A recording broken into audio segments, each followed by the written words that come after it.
तो देखो बेटा,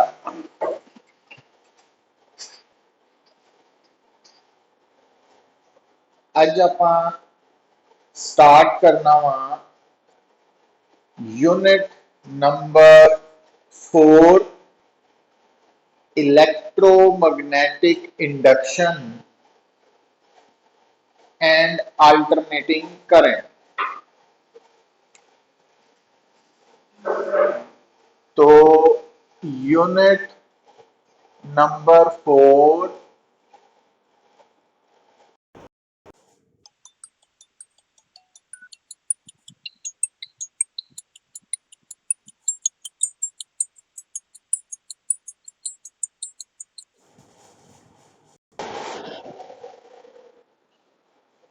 EMI एंड अल्टरनेटिंग करंट। तो देखो बेटा, हुण ये जिहड़ा कंसैप्ट यूनिट नंबर 4 दे नाल रिलेटेड है, ਉਹਦੇ ਬਾਰੇ ਜਦੋਂ ਹੁਣ ਅਸੀਂ ਪੜ੍ਹਨਾ ਵਾ ਨਾ, तो ਇਹਦੇ ਵਿੱਚ ਸਭ ਤੋਂ ਪਹਿਲਾਂ ਤੁਹਾਨੂੰ ਇਹ ਪਤਾ ਹੋਣਾ ਚਾਹੀਦਾ ਵਾ ਕਿ ਜੋ ਅਸੀਂ ਅੱਜ ਦੇ ਟਾਈਮ ਦੇ ਵਿੱਚ ਜਿਹੜੀ ਤੁਸੀਂ ਟੈਕਨੋਲੋਜੀ यूज कर रहे हैं, है ना, तो उस टेक्नोलॉजी दी जो एडवांसमेंट हुई है हुण तक, ਉਹਦੇ ਵਿੱਚ मशीन्स ਦਾ इंपॉर्टेंट रोल है, मशीनरी ਦਾ रोल है, क्योंकि जो मशीन्स है उन्हां दी कैपेबिलिटी ह्यूमन बीइंग्स नालों ज्यादा वा, है ना, उन्हां दी पावर ज्यादा। पर तुसी नोट करते हैं कि ये जिन्नियां भी मशीन्स है ये सारियां नू ऑपरेट करन दे लई एनर्जी चाहिदी है, और एनर्जी जिहड़ी है वो इन्हां नू मिल रही है in the form of electric energy. Electric energy मिल रही है। तो जे इलैक्ट्रिक एनर्जी की सप्लाई बंद हो जाए तो सारियां मशीन्स डेड हो जाएंगियां, है ना, तो उन्हां दी आउटपुट जीरो हो जाएगी। हुण बेटा जिहड़ी गल तुसीं देख रहे हैं कि जिन्नियां भी मशीन्स है, ज्यादातर मशीन्स जिहड़ियां वा, है ना, इंडस्ट्री दे विच जिहड़ियां यूज हो रही ना, वो अल्टरनेटिंग करंट जिन्हों एसी कहते हैं, तो एसी करंट यूज कर रही है, मतलब एसी करंट की सप्लाई जा रही है, इनपुट सप्लाई। जबकि यूनिट नंबर 2 दे विच बेटा तुसी डायरैक्ट करंट, स्टैडी करंट बारे गल कीती सी। जिहड़ा स्टैडी करंट है वो कौन प्रोड्यूस करता? Steady current is produced by battery cell या बैटरी असी कह देंगे ना, that is the source of steady current. तो हुण बेटा ये जिहड़ा टॉपिक है, जिहड़ा हैडिंग है इलैक्ट्रोमैग्नेटिक इंडक्शन एंड अल्टरनेटिंग करंट, सो ये टॉपिक किहदे नाल रिलेटेड है कि ये जो अल्टरनेटिंग करंट है, अल्टरनेटिंग वोल्टेज है, इसनू किस तरह प्रोड्यूस किया जाता है। तो इन्हां दा प्रिंसीपल जिहड़ा वो EMI दे विच इनवॉल्व है ना, छुपिया होया वा। तो उहदे बारे असीं गल करनी। तो एक तरह नाल तुसीं कह सकते हैं कि इस ये कंसैप्ट जिहड़ा असीं पढ़न जा रहे हैं, तो इस कंसैप्ट दे कारण ही जो तुसीं लाइफ दे अज कंफर्ट्स इंजॉय कर रहे हैं ना, तो उहदे लई मेजर कॉन्ट्रीब्यूशन इस कंसैप्ट दी है ज्यादा, है ना। आपां अगर ओवरऑल देखिए तो मैक्सिमम कॉन्ट्रीब्यूशन इस कंसैप्ट दी। हुण सब तो पहला तुहानूं जदों असीं EMI की गल करनी है बेटा, तो तुसीं नोट की करना कि तुहानूं बेसिक टर्म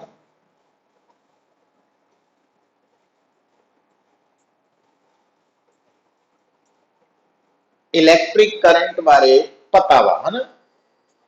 जिहड़ा इलैक्ट्रिक करंट है उसनूं तुसीं 9th या 10th दे विच भी, और फिर असीं +2 दे विच भी स्टडी कीता सी उहदे रिगार्डिंग, कि जदों असी करंट के बारे गल करते हैं, इलैक्ट्रिक करंट के बारे, तो एक तो बेटा होंदा एवरेज करंट, मीन करंट, और दूसरा है इंस्टैंटेनियस करंट। और ये मैं गल तुहानू दसी हुई है कि कोई भी जिहड़ी फिजिकल क्वांटिटी डिफरेंशिएशन की फॉर्म च एक्सप्रैस होंदी है, वो इंस्टैंटेनियस वैल्यू नू रिप्रेजेंट करती है।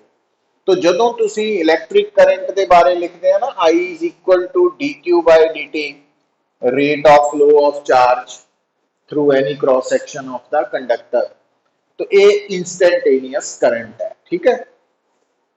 और हुंदा की है बेटा, जेड़ा तुहाडा स्टैडी करंट है, स्टैडी करंट दा मतलब ये है कि वो करंट जिसका magnitude as well as direction, मतलब instantaneous current at every moment same रहेगा। मतलब अगर किसी वायर के थ्रू, कंडक्टर के थ्रू इलैक्ट्रिक करंट पास हो रहा और उस करंट की value magnitude as well as direction time के नाल चेंज नहीं हो रहे, हर इंस्टेंट पे जो करंट का मैग्नीट्यूड और डायरेक्शन है वो नेक्स्ट मूवमेंट पे भी वही है, उस तो नेक्स्ट मूवमेंट पे भी सेम है, तो असं कहांगे कि ये स्टैडी करंट। ठीक है ना। तो स्टैडी करंट की पहचान कितों होंदी है कि instantaneous value of current constant है, भी हर वक्त वैल्यू ऑफ करंट सेम है ना। पर अगर बेटा इंस्टैंटेनियस करंट की वैल्यू टाइम के नाल चेंज हो रही है, अलग अलग टाइम पे इंस्टैंटेनियस करंट की वैल्यू डिफरेंट आ रही है, फिर आप कहते हैं कि ये वेरिंग करंट है, चेंज होने वाला करंट है। वेरिंग करंट जो है ਉਹਦੀਆਂ डिफरेंट टाइप्स है, तो उन्होंने एक टाइप है अल्टरनेटिंग करंट। तो अल्टरनेटिंग करंट वेरिंग करंट की ही एक एग्जाम्पल है जिहदे बारे आपां स्टडी करांगे। पर हुण जिहड़ी मैं गल तुहानूं दस रहा, जिथे आपां पहुंचना वा, जिथों टॉपिक शुरू करना, वो की है पुत्र, देखो, बिना बिना सोर्स ऑफ ईएमएफ दे, तो तुसी सैकेंड यूनिट च एक टर्म पढ़ी सी इलैक्ट्रोमोटिव फोर्स, ईएमएफ, इलैक्ट्रोमोटिव फोर्स। तो इलैक्ट्रोमोटिव फोर्स के बिना बेटा किसी भी सर्किट च करंट एग्जिस्ट नहीं करता। मतलब अगर किसी सर्किट च करंट फ्लो हो रहा, इट मीनस उस circuit they which source of EMF जरूर कनेक्टेड है, एग्जिस्ट कर रही है। विदाउट ईएमएफ करंट फ्लो नहीं करेगा, बट विदाउट करंट ईएमएफ हो सकता, ये याद रखना तुसी। बिना करंट दे ईएमएफ हो सकता जदों तुहाडा सर्किट ओपन सर्किट है। ओपन सर्किट का मतलब भी तुहानूं दस्सिया सीगा second unit, having infinite resistance, भी जिस सर्किट की रेजिस्टेंस इनफाइनाइट है उन्होंने असी ओपन सर्किट कह देने हैं, या ओपन सर्किट मीनस इनफाइनाइट रेजिस्टेंस। और इनफाइनाइट रेजिस्टेंस जिहड़ा भी सर्किट है उहदे च करंट जीरो होएगा, चाहे उस सर्किट दे विच ईएमएफ एग्जिस्ट कर रहा। क्यों? क्योंकि तुहानूं पता वा कि करंट किद्दां निकाली दा बेटा, किसी भी सर्किट च करंट निकलना total EMF over total resistance है ना। तो ओपन सर्किट की रेजिस्टेंस इनफाइनाइट होंदी है, हमेशा याद रखना। जिहड़ा शॉर्ट सर्किट हुंदा उहदी रेजिस्टेंस जीरो होंदी है, ये आपां सारा ऑलरेडी डिस्कस कीता होया, बड़ा लाइटर वे दे विच आपां गल कर रहे हैं कि जदों बेटा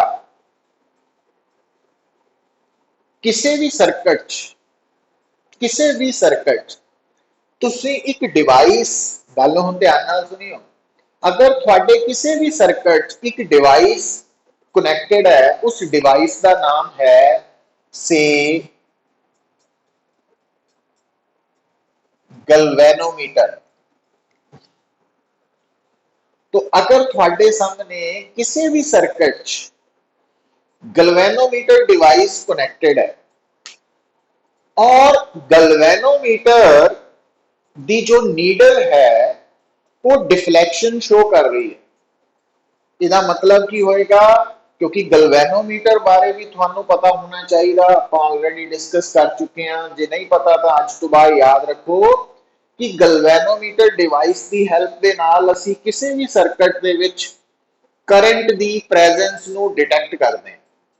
तो अगर किसी भी सर्किट च करंट फ्लो हो रहा तो उस सर्किट दे विच कनेक्टेड गलवेनोमीटर डिफ्लैक्शन शो करेगा, तो जे करंट नहीं है तो डिफ्लैक्शन नहीं होगी, जीरो डिफ्लैक्शन शो करेगा गलवेनोमीटर।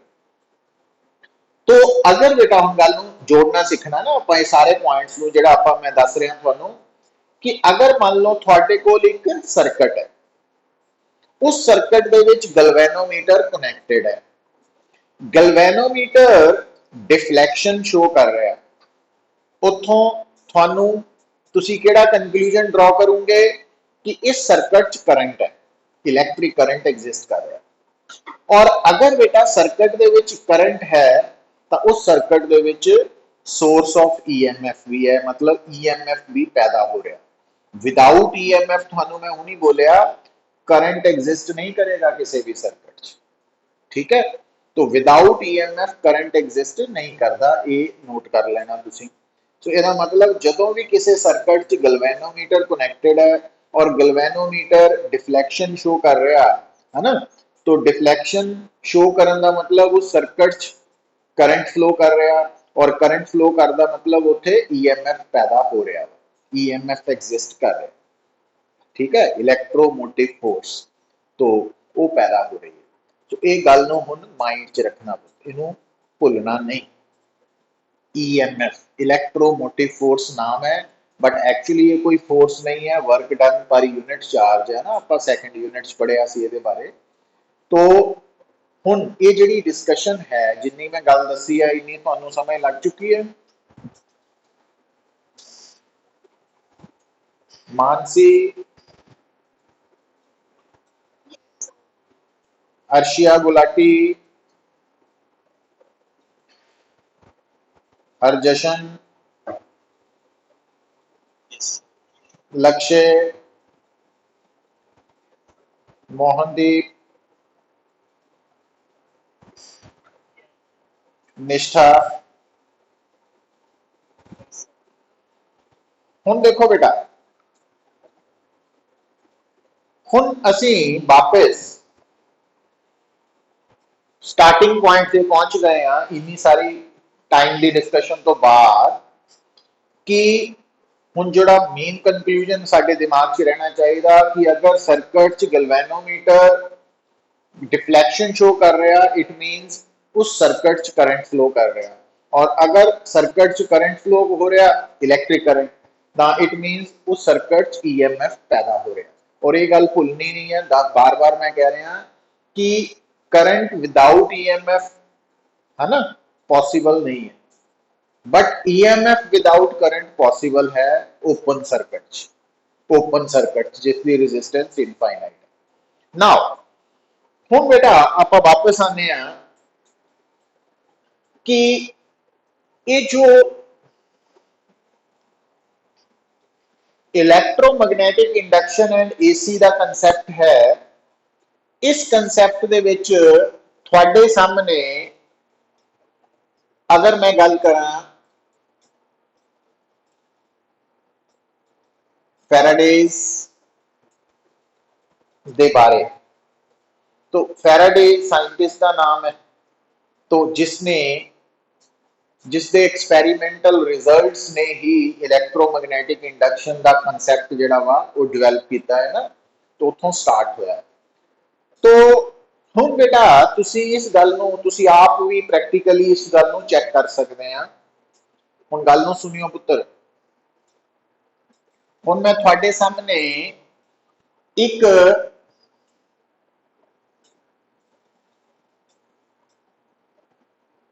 ये है सर्कुलर कॉइल, और ये सर्कुलर कॉइल कादी बनी हुई है, कंडक्टिंग वायर की, है ना, ये कंडक्टिंग वायर की सर्कुलर कॉइल है, और इस कॉइल दे नाल गलवेनोमीटर कनेक्टेड है, गलवेनोमीटर इस कॉइल दे नाल कनेक्टेड है, ठीक होगी गल। हुण बेटा ये जिहड़ी सर्कुलर कॉइल है, वैसे तो कॉइल किसी भी शेप की ली जा सकती है, जरूरी नहीं सर्कुलर, तो आप सर्कुलर मान लीए ना। तो ये नाल गलवेनोमीटर कनैक्टेड है। हुण होएगा कि अगर तुसी आ जिहड़ी कॉइल है, तो मान लो आ मेरे हाथ दे विच ना एक बार मैगनेट है, मैगनेट पकड़िया, और थानू पता ही है मैगनेट का एक पोल नॉर्थ है, दूसरा साउथ पोल है, और जिथे मैगनेट हुंदा उत्थे मैग्नेटिक फील्ड भी हुंदा ना, ये कंसैप्ट आपां ऑलरेडी पढ़िया। हुण मान लो मैं इस सर्कुलर कॉइल दे सामने एक मैगनेट प्लेस करता, ठीक। हुण ये जिहड़ा मैगनेट है ये इस कॉइल दे सामने प्लेस्ड है, कॉइल भी रेस्ट पे है, मैगनेट भी रेस्ट पे। तो इदा बेटा जिन्नी देर मर्जी रहन दो इस सिचुएशन नो, तो गलवेनोमीटर ने कोई डिफ्लैक्शन शो नहीं करनी।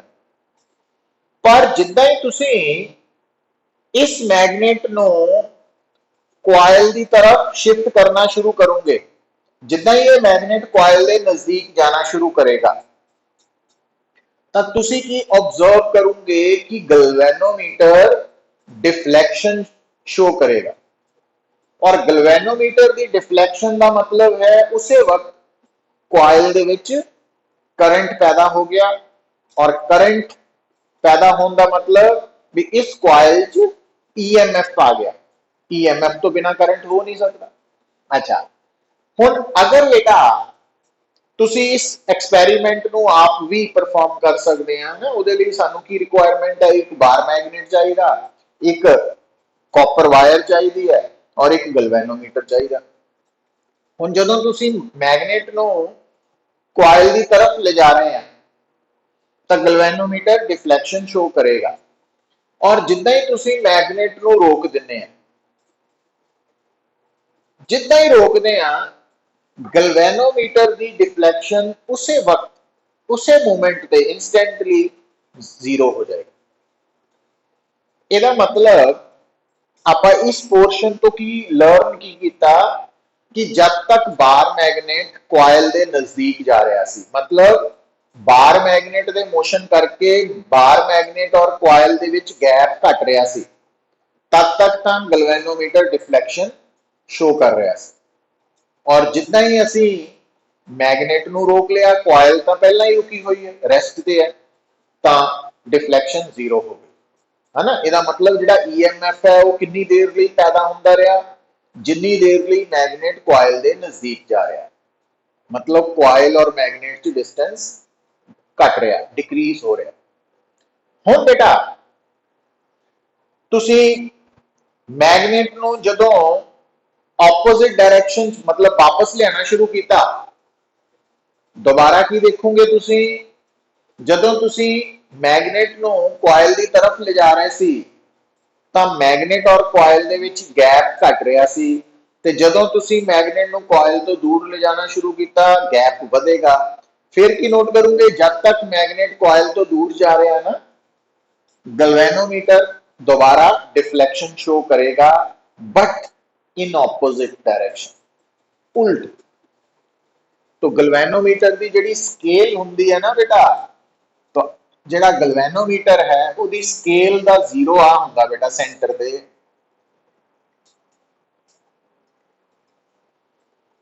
ठीक है, तो जदों मैगनेट कॉइल की तरफ जा रहा सी, तो जब तक मैगनेट कॉइल की तरफ जा रहा वा, तब तक गलवेनोमीटर डिफ्लैक्शन शो कर रहा सी, मान लो लैफ्ट वाल। तो जदों असी मैगनेट नू रोकता, कॉइल तो पहले ही रुकी हुई है, तो गलवेनोमीटर की डिफ्लैक्शन जीरो हो गई। तो हुण उदा ही मैगनेट नू वापस पिछे नू लियाना शुरू करता, दोबारा की होएगा बेटा, जब तक मैगनेट कॉइल तो दूर जा रहा, अगेन डिफ्लैक्शन शो करेगा galvanometer, but in opposite direction. जे पहला लैफ्ट नू सी तां हुण राइट नू शो करेगा, है ना। ये ऑब्जर्वेशन है, इदा होएगा, और इदा क्यों होएगा उसका जवाब भी सानू मिल जाएगा। अच्छा, हुण उस तो बाद बेटा तुसी मैगनेट नू फिर रोकता, कॉइल तो पहले ही रुकी है, तो की होएगा, जिद्दां ही मैगनेट रुकेगा, कॉइल तो पहले ही ऑलरेडी रेस्ट पे है, तो अगेन गलवेनोमीटर की डिफ्लैक्शन जीरो हो जाएगी। ਹੁਣ ਇਹ ਦੋ ਕੇਸਿਸ ਦੇ ਵਿੱਚ ਤੁਸੀਂ ਕੀ ਆਬਜ਼ਰਵ ਕੀਤਾ, ਜਿਹੜਾ EMF ਹੈ ਉਹ ਕਿੰਨੀ ਦੇਰ ਲਈ ਪੈਦਾ ਹੋ ਰਿਹਾ? EMF ਜਦੋਂ ਮੈਗਨੇਟ ਕੋਇਲ ਦੀ ਤਰਫ ਜਾ ਰਿਹਾ ਜਾਂ ਜਦੋਂ ਮੈਗਨੇਟ ਕੋਇਲ ਤੋਂ दूर जा रहा है।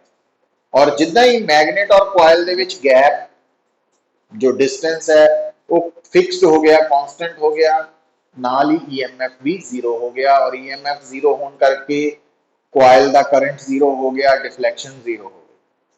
हुण बेटा तुसी इदां भी ऑब्जर्व कर सकते हैं, हुण तुसी मैगनेट नूं फिक्स कर दो, मैगनेट नूं फिक्स करके कॉइल नूं मैगनेट की तरफ ले जाओ ਤੇ फिर कोयल ਨੂੰ मैगनेट तो दूर ले जाओ। अगेन तुसी की नोट करोगे, जब तक ना फिक्स्ड मैगनेट की तरफ कोयल जा रही है, मतलब मैगनेट और कोयल च गैप घट रहा, तब तक डिफ्लैक्शन आ रही है। और डिफ्लैक्शन इन गलवेनोमीटर का मतलब है तब तक जिहड़ा करंट है वो गलवेनोमीटर च प्रोड्यूस हो रहा, मतलब कोयल च करंट प्रोड्यूस हो रहा, मीनस EMF आ रहा। तो EMF करके करंट है ना। और जिदा ही तुसी कॉइल नूं मैगनेट की तरफ ले जाना बंद किया, नाल दी नाल डिफ्लैक्शन जीरो हो जाएगी। और जदों तुसी कॉइल नूं दूर ले जाओगे तां भी सिर्फ उन्नी देर तक ही डिफ्लैक्शन आएगी जितनी देर तक कॉइल मैगनेट तो दूर जा रही। अच्छा, और फिर तुसी की कर सकते हैं, तुसी दोनों मैगनेट और कॉइल दोनों नूं भी नजदीक ले आ सकते हैं साइमल्टेनियसली और दूर ले जा सकते हैं। मतलब इन्हां सारी ऑब्जरवेशंस दे विच तुसी की ऑब्जर्व करोगे कि मैगनेट ते जो कॉइल है, जब तक दोनों दे विच गैप घट रहा या वध रहा, मतलब दूरी घट रही है या वध रही है, ओनली दैन है ना, उन्नी देर तक ही EMF पैदा हो रहा। तो आ जिहड़ा EMF पैदा हो रहा वा किहदे करके, मैगनेट ते कॉइल दे विच रिलेटिव मोशन करके, रिलेटिव मोशन करके इस EMF नूं असीं बेटा बोलदे हां इंड्यूस्ड EMF।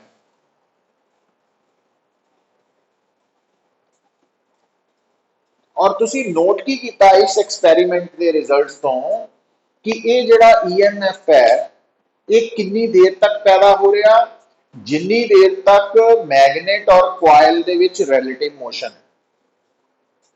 और जिद्दां ही कॉइल और मैगनेट का रिलेटिव मोशन खत्म हो जाता तो नाल दी नाल EMF भी पैदा होना बंद हो जाता, जीरो हो जाता है ना।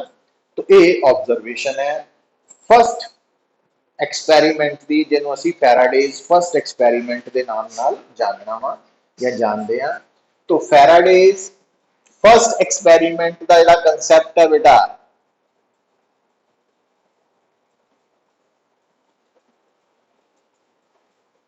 हुण वो आपां सिंपली इतना समझ गया कि अगर तुहानूं कोई कहे फर्स्ट एक्सपेरीमेंट नूं स्टडी करन तो बाद कि तुसीं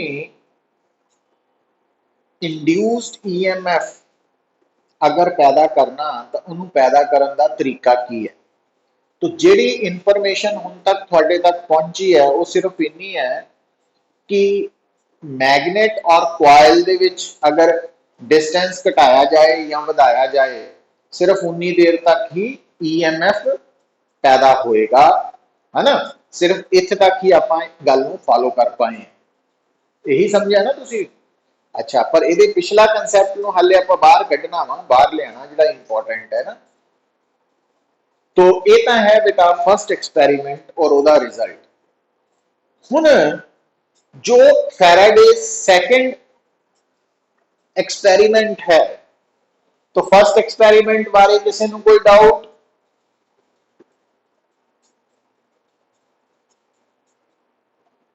है कोई डाउट बेटा किसी नूं? नहीं है, ठीक है। तो हुण भी सैकेंड एक्सपेरीमेंट तुसीं पता की करना, ध्यान नाल गल सुनना पुत्तर, कि तुहाडे कोल तुसीं की करना, आ बेटा एक सर्कुलर कॉइल है, गैल्वेनोमीटर नाल कनेक्टेड है, और ये सर्कुलर कॉइल किस किस वायर दी बनी है? Conducting wire. ठीक है, हुण आ जिहड़ी सर्कुलर वायर है, आ सर्कुलर वायर है ना, तो ये वायर कादे नाल कनेक्टेड है? गैल्वेनोमीटर नाल। हुण तुसीं पता ही करना, एक होर सर्कुलर कॉइल ले लैनी, एक होर सर्कुलर कॉइल, बट ओनू किहदे नाल जोड़ देना बेटा तुसीं? तो वो जिहड़ी सर्कुलर कॉइल है ओनू तुसीं बैटरी नाल जोड़ देना, बैटरी नाल जोड़ देना। और ये दोनों कॉइल्स नू पता किदां प्लेस कीता कि आ तुहाडी फर्स्ट कॉइल है जिहड़ी गैल्वेनोमीटर नाल कनेक्टेड है, और आ तुहाडी सेकंड कॉइल है जिहड़ी बैटरी नाल कनेक्टेड है, और दोनों दे प्लेन्स एक दूजे दे पैरेलल है ना, एक दूजे दे पैरेलल प्लेस्ड करती हैं और थोड़े गैप च एक दूजे दे सामने रखती हैं। हुण बेटा ये जिहड़ियां कॉइल्स है, जिहड़ियां कि एक गैल्वेनोमीटर नाल कनेक्टेड है, दूजी बैटरी नाल कनेक्टेड है। हुण ये दो कॉइल्स जिन्नी देर मर्जी प्लेस्ड एक दूजे के सामने रखी रखो, तो आ जिहड़ी की है ना, ये ओपन है। ओपन का मतलब इस कॉइल च करंट फ्लो नहीं हो रहा। पर तुसी नोट की करोगे, जिद्दां ही तुसी इत्थे की नू इंसर्ट करोगे, जिन्हों आप कहने स्विच ऑन करांगे, जिद्दां ही तुसी स्विच ऑन करोगे, स्विच ऑन करते सार ही, की इंसर्ट करते सार ही, फॉर ए मूवमेंट मतलब फ्रैक्शन ऑफ सैकेंड के लिए तुसी जिद्दां ही इत्थे की पाओगे ना, एक गैल्वेनोमीटर सडन डिफ्लेक्शन शो करेगा, झटके नाल डिफ्लेक्शन शो करेगा और फिर जीरो पे आ जाएगा। ठीक है, अच्छा हुण जदों तुसी इत्थे की इंसर्ट कीती तो पहला ये ओपन सी, ओपन तो बाद जिद्दां ही की पाई स्विच ऑन किया, तो स्विच ऑन करते सार ही फॉर ए मूवमेंट गैल्वेनोमीटर ने डिफ्लेक्शन शो करके फिर वापस जीरो ते हो जाना। ठीक है, इदा क्यों होया वो भी दसांगे, आप सारा एक्सप्लेन करना। तो हुण बेटा जदों तुसी की पाई है तो इहदे विच करंट फ्लो करन लग पिया, तो करंट फ्लो होण लग पिया। पर तुसी नोट पता की कीता, ध्यान नाल गल नूं समझियो, इहनूं मिक्स नहीं करना गल नूं। मैं ये नहीं कहा कि की पान तो बाद गैल्वेनोमीटर ने डिफ्लेक्शन शो करनी शुरू करती ना, होया की है कि डिफ्लेक्शन सिर्फ की पांदे वक्त for a fraction of second हुई, फिर दोबारा जीरो आ गई, उस तो बाद चाहे करंट जिन्नी देर मर्जी फ्लो करता रहे। अच्छा हुण फिर बेटा जदों तुसी इस की नू रिमूव करोगे, रिमूव मतलब स्विच ऑफ करोगे सर्किट नू, दोबारा फिर की ध्यान नाल देखोगे कि एक गैल्वेनोमीटर जदों तुसी की नू रिमूव किया, दोबारा फिर एक galvanometer for a fraction of second deflection show करेगा। पर हुण इस केस डायरेक्शन ऑफ डिफ्लेक्शन पहले वाले केस नालों ऑपोजिट डायरेक्शन होएगी, बट फिर दोबारा जीरो हो जाएगी। मतलब ये जो सेकंड एक्सपेरिमेंट है, ਇਹਦੇ ਵਿੱਚ ਗੈल्वेनोमीटर ने थोड़ी देर ਲਈ डिफ्लेक्शन शो की है। मतलब इस कॉइल ਦੇ ਵਿੱਚ इंड्यूस्ड EMF थोड़ी देर ਲਈ पैदा होया, फिर खत्म हो गया। ठीक है, और वो कदों होया? जदों की इंसर्ट की इंसर्ट करने का मतलब मेकिंग ऑफ सर्किट, सर्किट नू मेक किया, और जदों की रिमूव की breaking of circuit, circuit break किया। ब्रेकिंग ऑफ सर्किट का मतलब करंट जीरो करना, मेकिंग ऑफ सर्किट मतलब करंट नो इंक्रीज करना ना, मतलब पैदा करना, जीरो तो नॉन जीरो करना। तो तुसी सैकेंड एक्सपैरीमेंट दे विच की देखिया पुत्र?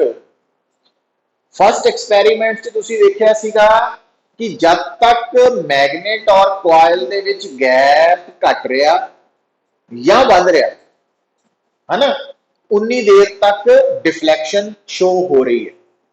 बट सैकेंड एक्सपैरीमेंट दे विच तुसी की देखिया कि at the time of making and at the time of breaking थोड़ी देर ਲਈ डिफ्लैक्शन आएगी, नाल ही जीरो हो जाएगी। ਹੁਣ ਇਹ ਜਿਹੜੀ ਗੱਲ ਹੈ ਇਹਨੂੰ ਜਦੋਂ ਅਸੀਂ ਦੋਨੋਂ ਐਕਸਪੈਰੀਮੈਂਟਸ ਦੇ ਰਿਜ਼ਲਟਸ ਨੂੰ ਦੇਖਦੇ ਆ ਤਾਂ ਜੇ ਸਾਨੂੰ ਕੋਈ ਪੁੱਛੇ ਕਿ ਈਐਮਐਫ ਕਿੱਦਾਂ ਪੈਦਾ ਹੋਇਆ ਤਾਂ ਹਾਲੇ ਵੀ ਸਾਡੇ ਦਿਮਾਗ 'ਚ ਕੀ ਹੈ ਬੇਟਾ ਕਿ ਜਿਹੜਾ ਈਐਮਐਫ ਹੈ ਇਹਨੂੰ ਪੈਦਾ ਕਰਨ ਦੇ ਲਈ ਜਾਂ ਤਾਂ ਮੈਗਨੇਟ ਕੁਆਇਲ ਦੇ ਨਜ਼ਦੀਕ ਆਏ ਜਾਂ ਕੁਆਇਲ ਮੈਗਨੇਟ ਦੇ ਨਜ਼ਦੀਕ ਆਏ ਜਾਂ ਮੈਗਨੇਟ ਕੁਆਇਲ ਤੋਂ ਦੂਰ ਜਾਏ ਜਾਂ ਕੁਆਇਲ ਮੈਗਨੇਟ ਤੋਂ ਦੂਰ ਜਾਏ ਜਾਂ ਦੋਨੋਂ ਹੀ ਇੱਕ ਦੂਜੇ ਦੇ ਨੇੜੇ ਆਣ ਦੂਰ ਜਾਣ। ਇੱਕ ਤਾਂ ਇਹ ਆਪਾਂ ਓਵਰਆਲ ਰਿਜ਼ਲਟ ਕੱਢਿਆ ਔਰ ਦੂਜਾ ਕਿ ਈਐਮਐਫ ਨੂੰ ਪੈਦਾ ਕਰਨ ਦੇ ਲਈ ਸਾਨੂੰ ਕੀ ਚਾਹੀਦਾ ਵਾ ਕਿ ਇੱਕ ਕੁਆਇਲ ਦੇ ਨਜ਼ਦੀਕ बैटरी कनैक्टेड कॉइल रख दी जाए और उस बैटरी कनैक्टेड कॉइल में जो असी स्विच ऑन या ऑफ करांगे तो फिर फॉर ए मोमेंट मेकिंग और ब्रेकिंग टाइम पे डिफ्लैक्शन शो होएगी, अदरवाइज नहीं होएगी। तो हुण ये जो कंक्लूजन्स है तो ये आपां जो नजर आ रहा उस तो निकाल पर इहदी डेप्थ दे विच की हिडन है, लुकिया की होया है ना, किहड़ी गल कॉमन है जिहड़ी दोनों दे विच कॉमन है ਉਹਨੂੰ ਲੱਭਣਾ, ਉਹਨੂੰ ਫਾਈंड ਆਊਟ ਕਰਨਾ ਹੁਣ ਆਪਾਂ ਤਾਂ ਕਿ ਅਸੀਂ ਉਹਨੂੰ ਲਾਅ ਦੀ ਫਾਰਮ 'ਚ ਕਨਵਰਟ ਕਰ ਸਕੀਏ, ਹੈ ਨਾ। ਫੈਰਾਡੇ ਨੇ ਇਹੀ ਕੀਤਾ। ਸੋ ਇੱਥੇ ਤੱਕ ਬੇਟਾ ਤੁਹਾਨੂੰ ਕਿਸੇ ਨੂੰ ਕੋਈ ਕਿਸੇ ਤਰ੍ਹਾਂ ਦਾ ਡਾਊਟ? ਅਰਸ਼ੀਆ ਗੁਲਾਟੀ